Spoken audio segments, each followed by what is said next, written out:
नमस्कार दोस्तों, मैंने चैनल की शुरुआत में मेरे फार्म नेचुरल फार्मिंग जिस पे मैं करता हूँ उसमें जो खेती उगाई थी अब की बार फसल उसको दिखाया था। अब वो पक चुकी है, उसके आपको रिजल्ट दिखाता हूँ। मैंने उसमें बताया था कि मिक्स क्रॉप अपने को उगानी चाहिए। मिक्स क्रॉप जिसमें दलहन है वो साथ हो, तो इसमें बाजरा है, दलहन के लिए मूंग है, ये देख सकते हो, और गुआर है। तीनों फसलें उगाई थी। इसमें तिल भी उगाए थे लेकिन वो अच्छे से ग्रो नहीं कर पाए। तो आपको पहले तो मूंग दिखाता हूँ। ये देखिए आप, मूंग की अच्छी फलियाँ लगी हुई हैं, पक चुकी हैं, ये देखो आप। और ये जो बाजरा, देसी बाजरा, ये देख सकते हो, इसकी हाइट 15 फीट के लगभग हाइट हुई है। और जो इसके बीज आया है, छिट्टा बीज देखो आप, तारों के, बिजली के पोलों के तार गए हुए वहाँ तक पहुँचा हुआ है। इसके जो बीज है उसके छिट्टे की जो लंबाई है वो 2 फीट से लेके 3-3 फीट तक है। ये देखिए आप, ये देखो। तो ये रिजल्ट है नेचुरल फार्मिंग की। इसमें मैंने कुछ नहीं किया, सिर्फ बीज डाला है। घास के लिए थोड़ा बहुत काम किया था काटने का, लेकिन बारिश बहुत हुई तो ज़्यादा घास नहीं हटा पाया। फिर भी अच्छे रिजल्ट हैं। अच्छा इसमें मूंग है, अच्छा इसमें गुआर है, और अच्छा इसमें बाजरा है। कि इसकी कटाई अच्छी हो, इसके लिए मैंने ये ज़रूर किया था कि 2 खूट जो 2 कतार चलेंगी वो मूंग की थी, 2 कतार गुआर की थी, और 3 कतार बाजरे की थी।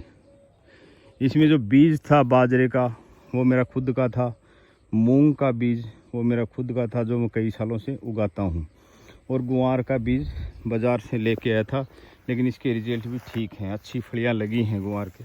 बारिश ज़्यादा हुई इस चक्कर में थोड़ी सी अभी तक हरी है। गुआर लेट पकता है, अभी थोड़ी ठंड पड़ने लग जाएगी तो टाइम लगेगा। लेकिन मूंग और बाजरा पक चुका है, इसलिए ये देखो इधर काट दिए हैं। मूंग और बाजरे की कटाई शुरू कर चुके हैं, ये देख सकते हो आप। तो ये दोस्तों मिक्स क्रॉप के लिए, मिश्रित खेती के लिए मैं इसलिए कहता हूँ कि जो ये मूंग है इसमें राइबोजियम के नाम के बैक्टीरिया होते हैं जो नाइट्रोजन वायुमंडल से आती है उसका फिक्सेशन का काम में करते हैं। अमोनिया के रूप में वो नीचे रहती है। तो ये जो भी पेड़ हैं वो नाइट्रोजन को या तो नाइट्रेट के रूप में लेते हैं या अमोनिया के, नाइट्रेट के रूप में ज़्यादा लेते हैं, आयन के रूप में। और बारिश के सीज़न में जब बिजली कड़कती है, बिजली चमकती है, तो जो ऑक्सीजन है और नाइट्रोजन है उनमें बिजली की कड़क से, उस करंट से रिएक्शन होती है। रिएक्शन होकर नाइट्रेट आयन के रूप में आता है, जिसको ये फसलें डायरेक्ट ग्रहण करती हैं। तो ये आप देख सकते हो, इसलिए मैं कहता हूँ कि मिक्स क्रॉप उगानी चाहिए। नाइट्रोजन अपने को कहाँ से मिलेगी? जो ये दलहन की खेती है इससे, ये फिक्सेशन का काम करती है, मतलब स्टेबल करती है, स्थिरीकरण करती है ज़मीन में। और फास्फोरस चाहिए। फास्फोरस अपने को कहाँ? फास्फोरस इसमें काफ़ी पक्षी आते हैं नेचुरल फार्मिंग में, काफ़ी पक्षी रहते हैं, बीठें करते हैं। और इसमें साथ में ही मैं ऑर्गेनिक मैटर भी, गाय भैंसों जो गोबर है, पशुपालन भी साथ करते हैं, वो डाल देते हैं, वहाँ से मिलती है, वहाँ से इनको पोटेशियम भी मिलता है। तो NPK इनकी कंप्लीट हो जाती है। और ये कहीं भी केमिकल फार्मिंग से कम नहीं होता है। आप देख सकते हो केमिकल फार्मिंग के अंदर भी इतना ही बाजरा शायद पैदा भी नहीं होता है, मूंग भी इतने पैदा नहीं होते, और इसके अंदर गुआर भी पैदा नहीं होता।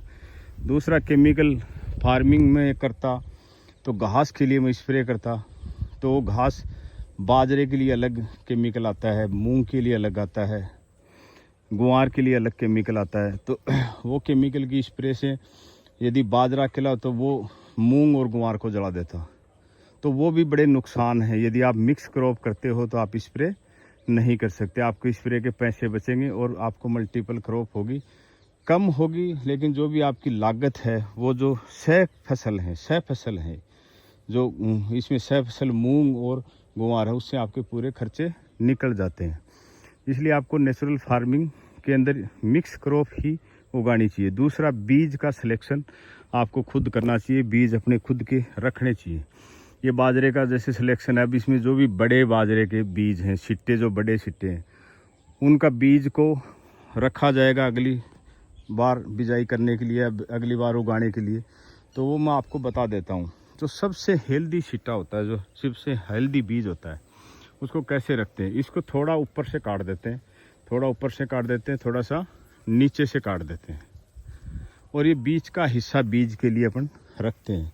अब उस बीज का संरक्षण कैसे करना है उसका भी एक अलग बहुत बड़ा वीडियो बन सकता है, वो भी बताएंगे नेचुरली कैसे करते हैं कि वो कई सालों तक ख़राब नहीं होता है। पहले अपने पूर्वज करते थे उसको, तो वो विधि उसके ऊपर भी अपन कभी चर्चा करेंगे। ऐसे ही मूंग की जो फलियां हैं उनका भी सिलेक्शन करना है, तो बीज अपने लिए अलग से इसमें छटनी करनी होती है, तो वो अच्छा ग्रो करता है, जर्मिनेशन अच्छा होता है। यदि आप सिलेक्शन करते हो उसका तो अच्छे रिजल्ट आते हैं।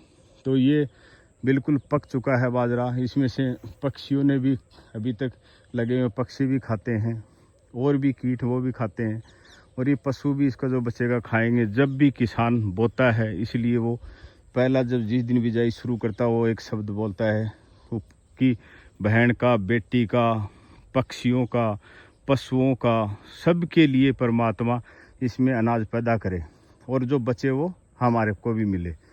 तो इसमें सब खाते हैं, सबको मिलता है प्रकृति से, और सब ने इसमें खाया है। और वो ही पशु जो पक्षी हैं जो खा के गए वो इसमें बीट करके भी गए होंगे, उस बीट से इस ज़मीन को फॉस्फोरस मिली। ये नेचुरली एक प्रोसेस है, ये सब चीज़ें एक दूसरे से जुड़ी हुई हैं। तो ये प्राकृतिक खेती का एक मॉडल है जो मैं करता हूँ। आप इसके रिजल्ट देख सकते हो। जब मैंने इसको उगाया था काफ़ी बड़ी हो गई थी, तब इसका शॉर्ट वीडियो बनाया था। आज इसकी हार्वेस्टिंग कर रहे हैं, तो आप देख सकते हो बहुत अच्छे रिजल्ट आते हैं, और एक नेचुरली चीज़ आपको मिलती है। इसमें बहुत ज़्यादा आपको खर्चा करने की ज़रूरत नहीं है, आपको केमिकली कोई खर्चा इसमें करना नहीं है। सिर्फ वीडिंग, घास उखाड़ने का खर्चा है, और कोई ज़्यादा खर्चा इसमें है नहीं। प्राकृतिक की बार बारिश अच्छी हुई है, इसलिए ये भी पैदावार अच्छी हुई है। कुछ लास्ट टाइम में ज़रूर ख़राब हुए हैं, जैसे मूंग थोड़े ख़राब हो गए ज़्यादा बारिश से, थोड़ी ग्वार की फलियाँ कम लगी हैं, लेकिन रिजल्ट फिर भी ऑल ओवर अच्छे हैं। जो केमिकल फार्मिंग करते हैं उनसे अच्छे रिजल्ट हैं इसके।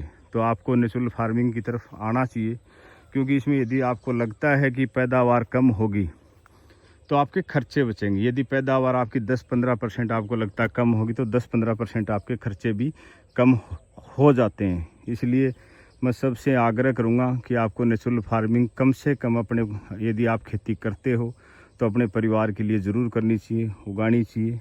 धन्यवाद साथियों। वीडियो अच्छा लगे तो लाइक, शेयर और सब्सक्राइब ज़रूर करें।